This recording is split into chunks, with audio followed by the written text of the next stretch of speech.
I promised Mr. Abdulaziz Yagout that he will have the first question because he's going to leave. What would interest me is تاخذ الميكروفون حقك.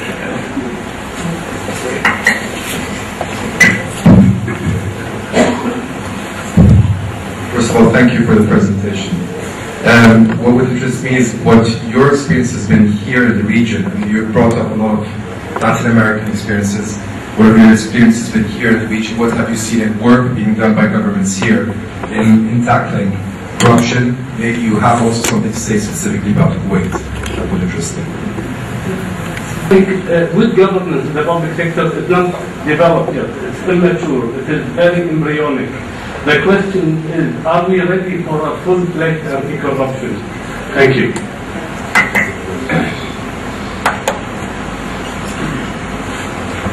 Thank you.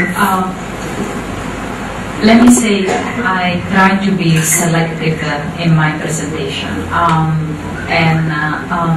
We have many examples from all over the world. We have fewer examples from the region because you can imagine that the region over the past few years has undergone a profound set of changes. That doesn't mean that governance and strengthening of the public sector wasn't happening. To give you the principle that I've shared with you tonight are valid regardless of the country that you work in. My colleague Eduardo Dao is sitting here tonight in the audience, has done extensive work, for example, in Morocco, where there the focus and what I will call the entry point was really about the services and access to specific services for citizens. And in an attempt to really promote that access and transparency and improving quality of services, the voice of the citizen that were receiving the service were the first step for us to understand where the problem could be. So we couldn't design any type of reform to increase accessibility to public service, to make sure there were fewer abuse, without collecting information from citizens about the quality of the service, how much they would cost, whether they were paying anything in addition of what was supposed to be the official cost, whether there was some delay in the service delivery, and whether also they had knowledge where to report complaints, right? And so in that seminar, before this session started, I was mentioning, last week we had a meeting on transparency, accountability and participation, and 7 countries from this region participated. The enthusiasm, the engagement, and this were the country where Jordan, Yemen, Egypt, Libya, Morocco, Tunisia, and it was very interesting to hear their story. How, for example, the National Audit Bureau in many of these countries taking a much proactive attitude, not only to fulfill the function that the Audit Bureau need to do, but also to engage citizens. Let me give you a concrete example from a country that is really struggling right now, that is Libya. The National Audit Bureau in Libya has prepared last February, not only the report that was 400-page long, with all the technical, I will struggle to go through that report. They also shared with the Parliament a 12-slide presentation, very simple, summarizing the main result, what were the main messages, making it clear what was in the 300-plus technical document. That actually led to some significant questioning and the dismissal of the Prime Minister in March. So that, this type of thinking that comes from trying not only to fulfill the function that you have as an agency, but trying to go beyond and really try to involve the citizen and go beyond your function is something that is very important. And this is one of the concrete examples that I can offer from the region. And we are, in fact, now trying to share this. There are many more, and I'm not sure if also Edward want to come in Your question about good governance and corruption. Corruption is, in my view, an illustration of poor governance. And if you have weak institution and poor governance, you will have corruption. But that doesn't mean that you need to have a certain type of institution before you can address the problem of corruption. If that was the case, if it was so linear, the relationship, then you shouldn't observe, I'm going to be politically correct, you shouldn't observe much problem of corruption in very advanced countries. My own country then shouldn't be in the situation where it is right now, right? So what I am trying to suggest is that institutions, state institutions, they can always have a weak spot. And as it is true for criminal activity, there will always be some criminal mind that will try to go around and abuse of that weak spot. It doesn't matter.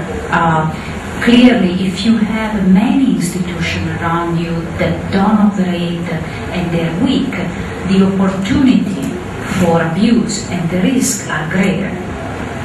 But it doesn't mean that you shouldn't start to think how to promote transparency and how to try to address this problem.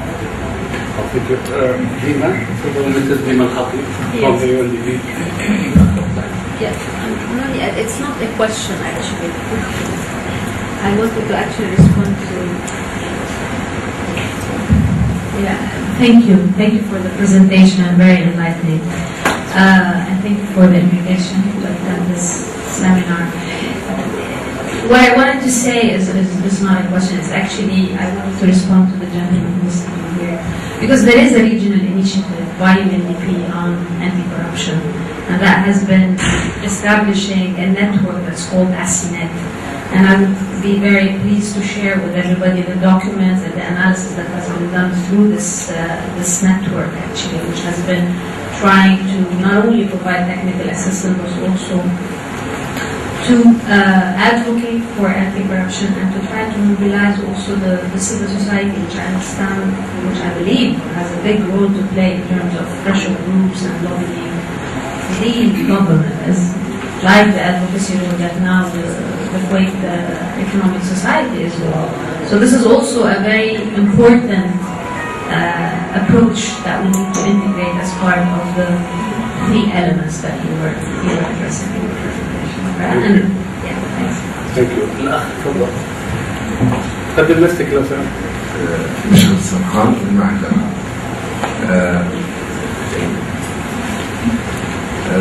Just from your experience, I just want to know if you've seen a gap in some countries between the public sector and the private sector in implementing governance. And if there is a gap in such way, would you believe that close interaction between public sector and private sector will translate somehow to better governance overall? And I'll give you an example. If we take KPC, Kuwait Petroleum Corporation, it's a governmental body, and if we start to have a joint venture with the international IOC, would you think that will bring the governance to KPC or make it better somehow?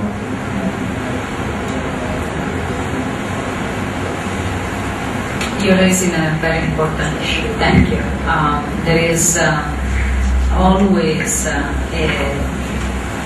some type of tension in the relationship between the public sector and the private sector. But it's also very true that when we observe problems of governance, I didn't put my definition of governance, but we think of governance as state institution and how these institutions are operating. Let me give you a concrete example that is something that we are trying to understand and is relevant for the region and is relevant also outside the region. You were mentioning the relationship between a private entity and a public entity operating in a certain sector.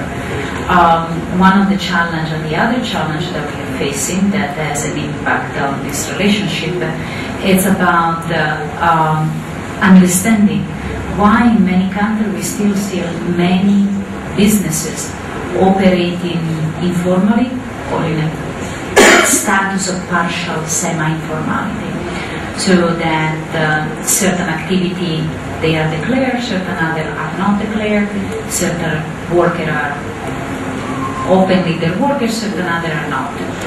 And for us, this has to do very much with this weakness that we see in the state and abuse that you see in the state. As a response, the private sector decided to not operate formally in the daylight to avoid potential abuse by either the government or some part of the government because governance is weak. So this is a story to illustrate that there is a connection between weaknesses in the public sector and how the private sector operates. You can also turn it around and think the other way around and say there are examples instead of very decisive and committed business people that decide to operate very transparently, decide to operate even in an environment where it was difficult to operate, and decided to not bend the rule and adapt to a weak governance environment. Those stories are growing, the number of the stories. You have a very famous one. You have a gentleman called Mo Ibrahim that made a fortune, and his motto was no bribes. And he introduced the telecommunication industry in West Africa without ever paying a bribe, refusing to pay a bribe, saying this is not in line with my principle of integrity. It is possible. And many, this morning at a different event, I was mentioning another initiative that really struck me, that many business people and organizations now are joining effort to wanting to show that they want to operate even in an environment where governance is weak, but with integrity. And they put all their information and they show that they have never been involved in any wrongdoing, and they receive a certification. And you will know that you will interact with someone that has a seal of approval, has been reviewed and certified to be a business that operates under certain standard. That standard had to be met every year. And these businesses are trying to do that, to send a signal that is the important part that I think that your question raised, that poor governance is a cost of the business. It's not something that business have fun to have to pay to get the contract, to get the permits, to be part of that. It's a cost. And they're not interested in continuing perpetuating this, and they're actually a much more active actor for change in a country. If I may, Anna, I'd like to partially comment on what you said, if you allow me. If you allow me to partially disagree. I think the implication that weak institutions or weak public sector means necessarily weak regulation, I'm not sure if I agree. Because there is such an enjoyment in the exercise of power. As you mentioned, that the allocation or the exercise of power is something that is a monopoly of the state. I think it's a common example that we see many weak institutions in their human capacity that are enjoying in a very assertive way regulation. So sometimes a weak institution can over-regulate at the same time. Yes. Yes. It's happened. تفضل.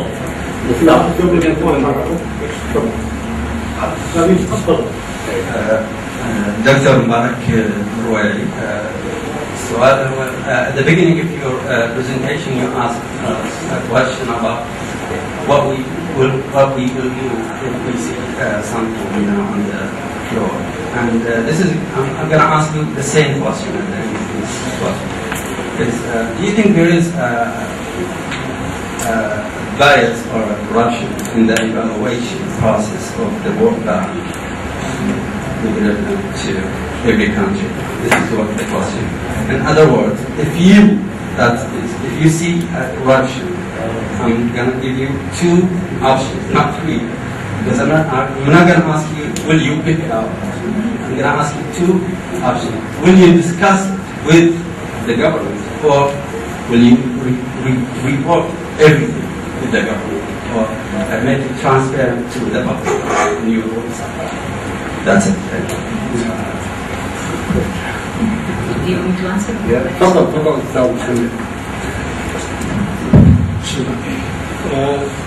Thank you very much for the presentation.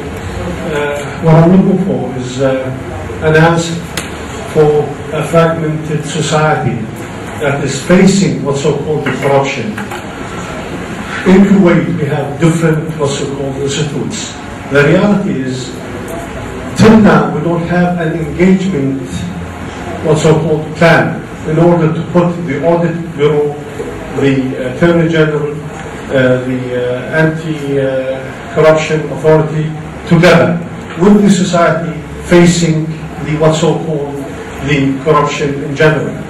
What I'm seeing is a fragmented society talking about the same subject but without any solution.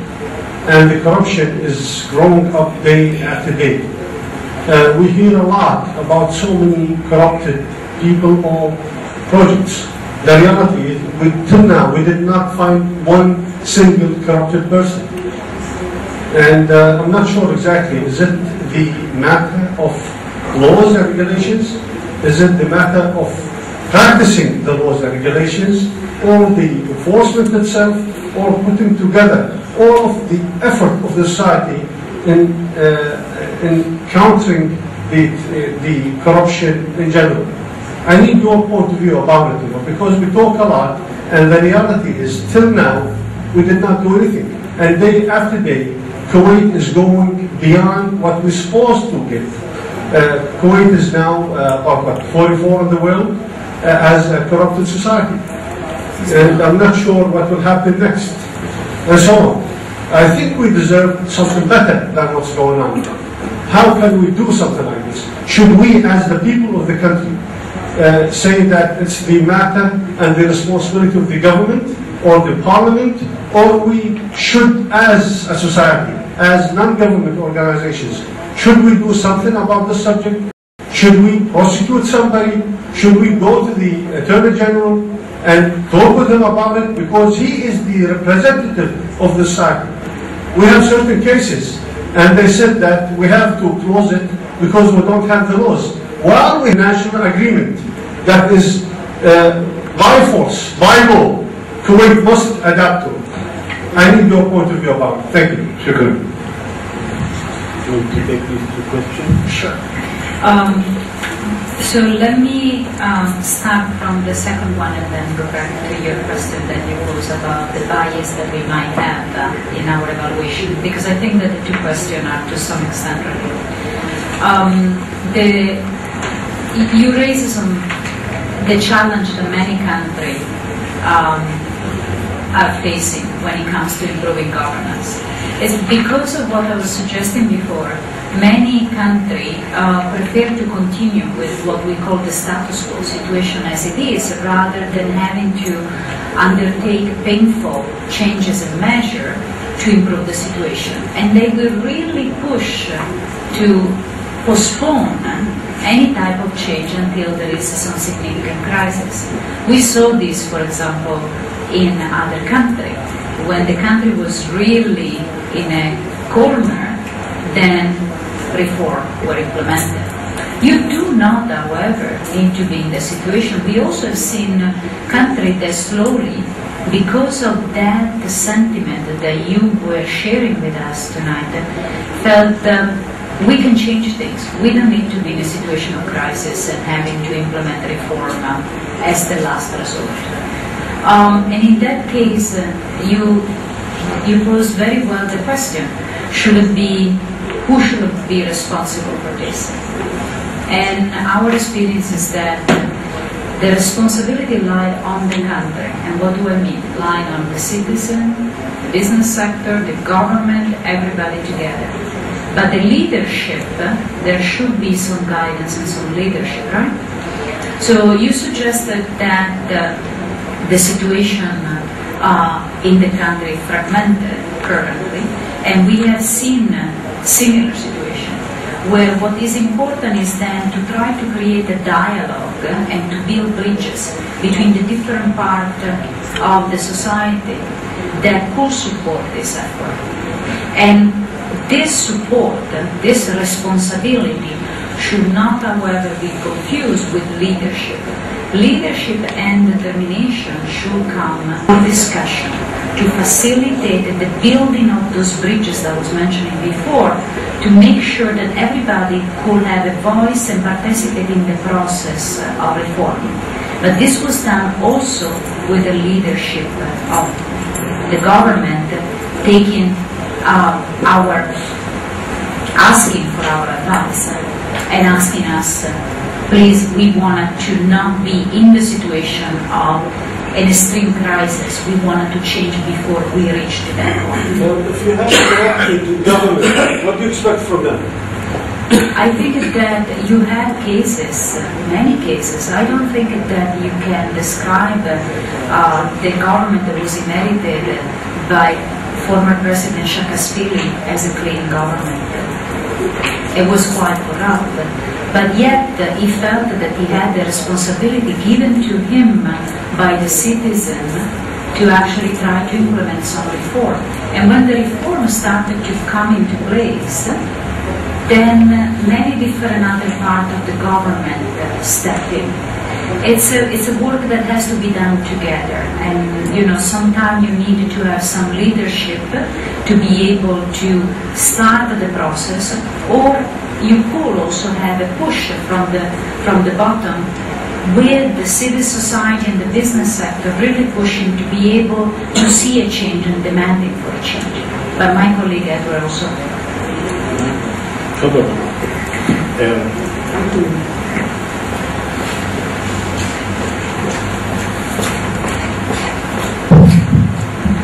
Good evening. I'm Edward Al-Hana, Francesca's colleague in charge of the public sector in Egypt, Yemen, and Kuwait, based in Cairo. I think we met several times before. My point is that right now in Kuwait, there is not a single objective measurement of corruption. Not one. Correct? There has not been a survey, an empirical measurement that describes objectively the incidence of corruption in a particular this country. There is several indicators. There is the Corruption Perception Index of Transparency International, where Kuwait ranks 69, not 44. 44 was in 2012, 69 is in 2013. So it's gone down.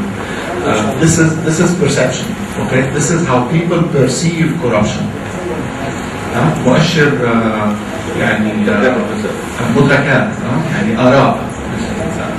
This means that basically if the week before the other, there was a big scandal in a country like Francesca said, people's perceptions are going to be influenced.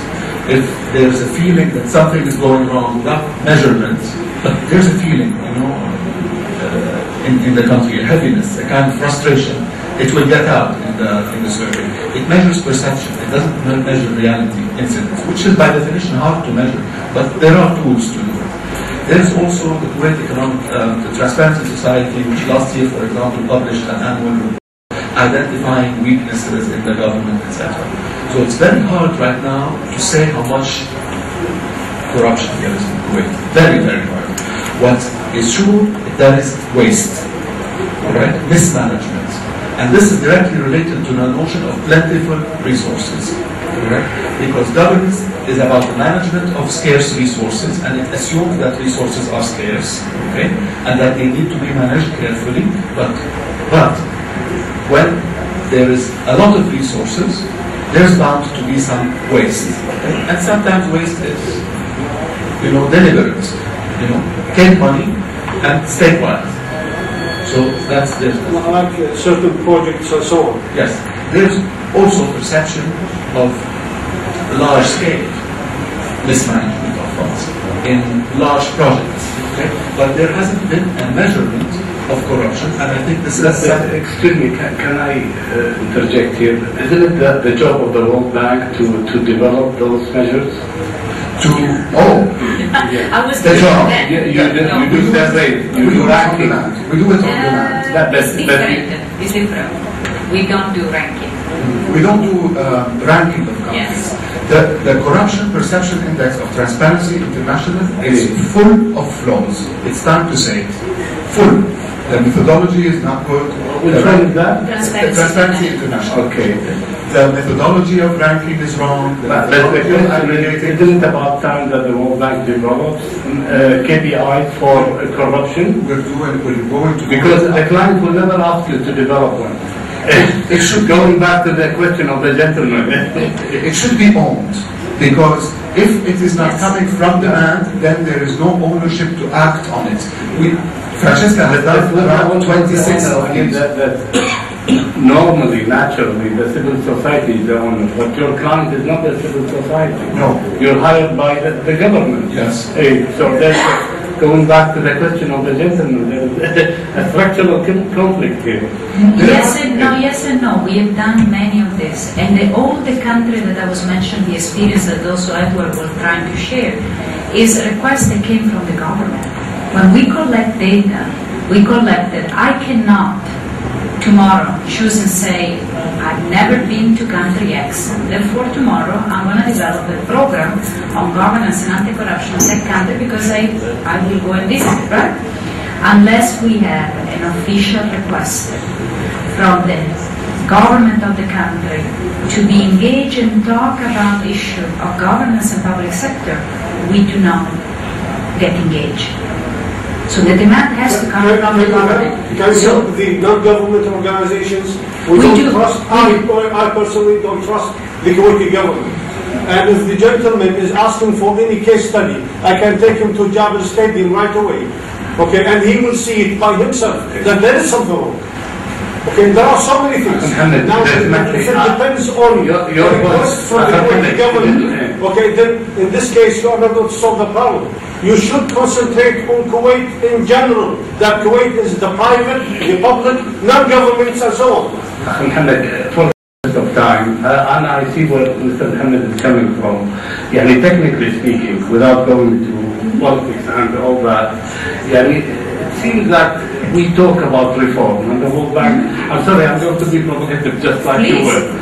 I think it's about time that the World Bank develops a little reform on the way it conducts business, because it has to take a more proactive role.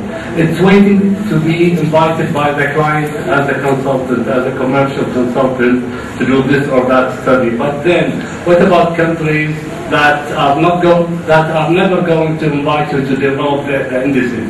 What do you do about them? We pretend that they do not exist? No, actually, I think that here what is very important is to keep in mind the governance structure of the World Bank. Yeah. You are talking to a converter. I've been doing my, how can I say it? The list of countries where I've been and where I've been invited to come is long, but has always been a difficult relationship because exactly of the challenge that you're suggesting. You suggest that we need to be more actively involved and make a judgment and maybe decide. We respond. Our project that we propose goes to a board of governors where all the government of the world are represented, including your government. So a lot of time proposal for engagement in a certain country or in a central sector or with a certain type of instrument are stopped by some of the government and they are at the board. Edward and I represent the technical knowledge and the technical international civil servant that belong to the World Bank. But at the end of the day, let's be very frank, there is a decision that is driven by the Board of Governors and that is managed by the government of all the world. And I'm being very frank and honest. Thank you for that. Now I'm starting a whole... You're lucky the journalists have left. Okay. That will not be the first time that they get in trouble. بس عندي تعليق في Sorry, just a short comment.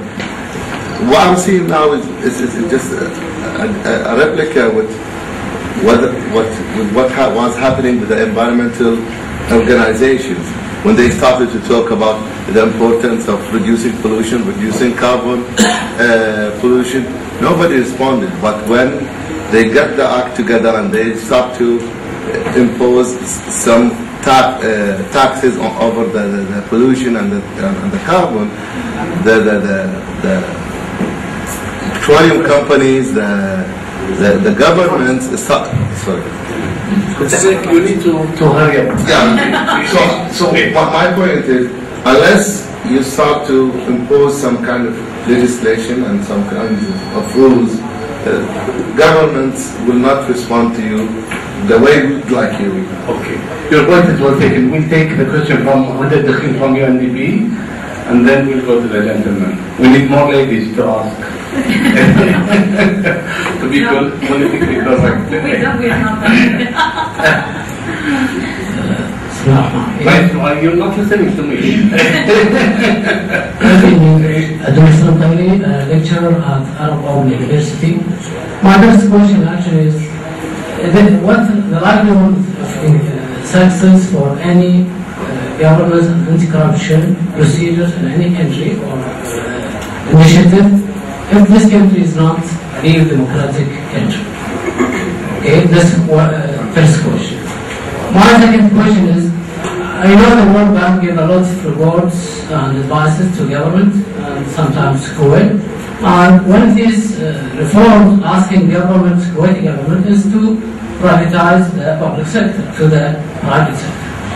Now the question is, when did the government ask you this question, or you give this advice? Do you say to the government you have to start with governance and anti-corruption before you go to the privatization stage? Because we've seen countries where this privatization happened, a lot of corruption is not evaluated in a very efficient way. Thank you. شكرا. وحاجة الأخ start with it. Then you take. Huda Dakhil, Democratic Governance Program Analyst, UNDP Kuwait. I just want to support my colleagues in World Bank in their dilemma. That as much as we want to help every society we work in, we still need to be invited officially to participate. The other thing I want to add is there is a local context here, maybe the lack of sharing of information in Kuwait. Mr. the immediate decree establishing the public authority for anti-corruption is the law of anti-corruption. But for it to be effective and implemented, you need to establish the public authority first and build its capacity to be able to carry on its mandate. And this is the work in progress which we're supporting by our expertise and consultants right now. The other thing I want to add is about the public sector performance indicators. We are also working on that with the State Audit Bureau for a year now, developing the KPIs for the public sector, and it's also a long way to go, and it takes time to be implemented fully and to see for the people to see the results firsthand.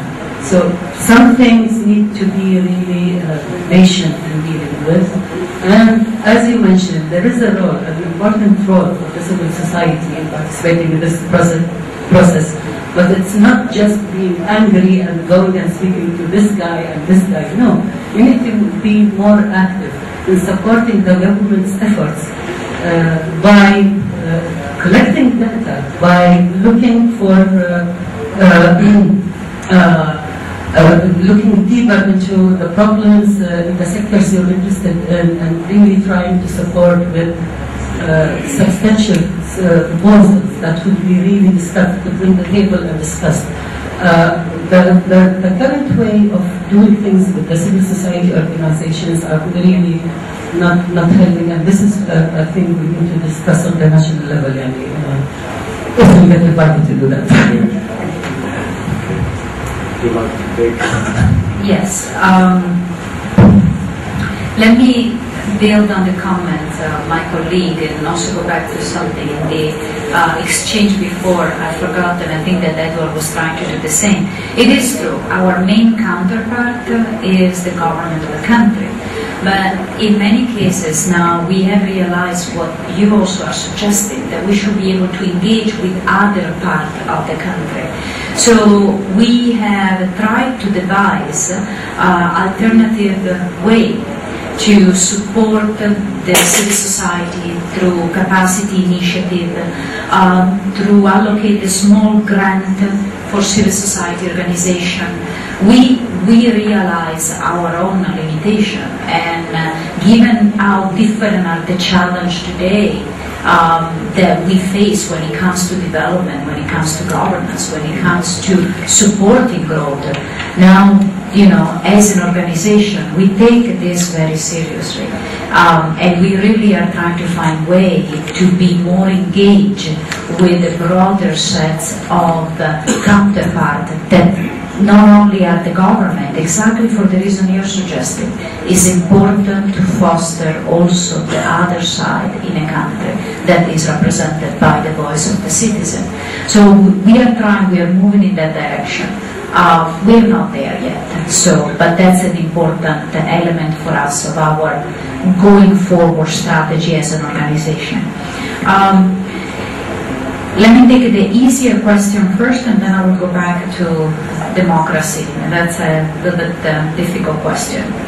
You suggested the question about the art to focus on the sequencing of reform. If we believe in an abstract, it would be much better first to have the perfect pillar of the country, and then go on and start to privatize what needs to be privatized, etc., etc. Unfortunately, we do not operate in such perfect reality. And there are many stories not as successful of privatization effort to remaining this type of reform that happened right after the collapse of the former Soviet Union, where institutions were extremely weak. In that environment with extremely weak institutions, lack of accountability, limited transparency, the privatization process led to a lot of abuses and outcomes that definitely were not what we had in mind. Now, in reality, sometimes we cannot wait forever, having all the institutions in place before we start this process of privatization. But there are many tools and many safeguards that can be placed, even if other parts of the state institution are not operating, to reduce the risk. Now, let me reassure that even in countries where institutions are considered to be very strong, possible abuse when there is a privatization might happen. And so you have this challenge to different degree, no matter how strong your institution are. What is important is to go in knowing where the risks are and trying to minimize the risk, making the process very transparent, open, and making sure that there is accountability of the decision that they are taking. Those are the fundamental pillars. I'm going quickly because I'm conscious of the time. Now about democracy. What can we reform governance when democracy is weak? I think that this is one of the questions that many economists are struggling still today. There seem to be some stories, some cases, where institutions, and I'm going to be very careful in my choice of words, where institutions were made stronger, a certain type of institution, but the regime was not a regime that we would characterize democratic. And there are cases on the other side that instead notice how unless democracy, participation of citizens' voice was there, that process of improving governance did not happen. I think that we don't have an answer on that. You can see that in certain situation of crisis, and you and I can think of many countries, I'm sure, that could come up as an example. In certain situation, a strong leadership and an authoritative leadership that will not be associated with the fully democratic regime, and at this time I'm thinking about especially one country in Africa at this point, who has done very well in improving governance, extremely well. But you will not describe the regime as a democratic regime where voice is promoted, where accountability is enforced and transparency also is enforced. So they've now been able to improve governance up to a point and to promote growth. This has been for the past 10 years. And many practitioners now are looking what will happen in the next 10 years, because now this positive, strong trajectory is stopping. There are starting to be problems. Why? Because such a strong regime is not allowing the country to continue to grow and to continue the process of strengthening the institutions. And so we go back to the issue of sustainability. China is not in Africa, but China is a prime example too. I was trying to stop to be politically correct. Two countries now. Yeah, two countries. So, but that's Turkey. That's another one. Turkey is not in Africa either. But you can go and check who has improved the most in the indicators of doing business in the past 10 years. And that's what I got. We have more questions. Anna, I just have a little comment to build up on the privatization thing.